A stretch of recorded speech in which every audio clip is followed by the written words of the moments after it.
Well, I mean, just look at the headline that the New York Times puts on top of this astounding story. In scramble for land, group says, company pushed Ugandans out. Just gently pushed them out. And then you actually read what the villagers reported was done. Burning down homes, killing children, beating people up, threatening to shoot them in the head if they resist. You know, just gently pushing them out. And of course, this is all being run under the order of the World Bank and other banks like HSBC, transnational corporations. It's called the New Forests Company, and it's basically working with the brutal Ugandan government. They've evicted more than 20,000 Africans and also people in South America from their land. Basically, little warning, no compensation, armed troops turn up, set everybody's houses on fire, beat and kill anyone who resists. There's a report of children being killed in this New York Times article.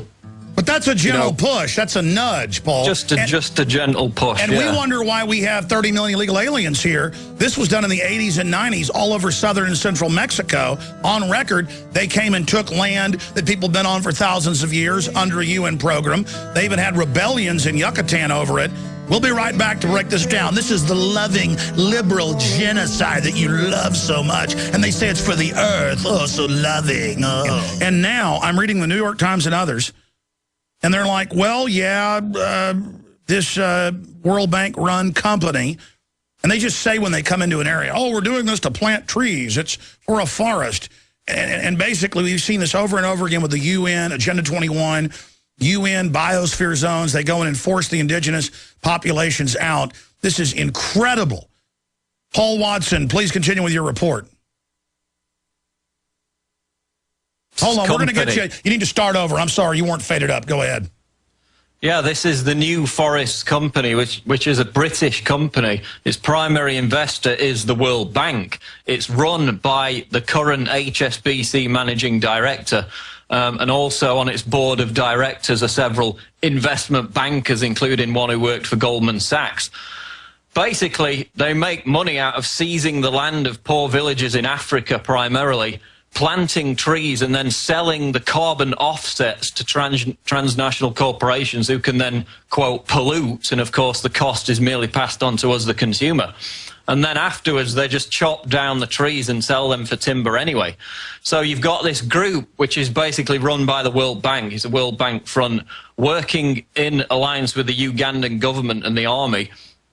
They show up at villages, threaten people to get out of their homes. If they don't, they kill them. They set the homes on fire. And then for example, in this one village, which is mentioned in the New York Times article, the school where the kids were taught, which of course is very important in Africa where education's so lacking, the school is now the headquarters for this British sustainability company. So they ransack entire villages and towns. Farmers have the whole plantations destroyed. There's one case in a Guardian article, which is about the same issue, where the guy talks about, you know, he was growing bananas, he was growing sugar canes, he was feeding his children. Now he's, you know, the poorest guy there. And the malaria, malnutrition, all exploding as a result of this. And it's, again, it's neo-colonialism under the guise of protecting against global warming. This is killing the African dream of development and a reasonable standard of living through global warming hysteria, which is all run by transnational banks and corporations who invoke this climate change con to raise villages and steal land so they can take a slice of this multi-billion-dollar carbon trading Ponzi scheme.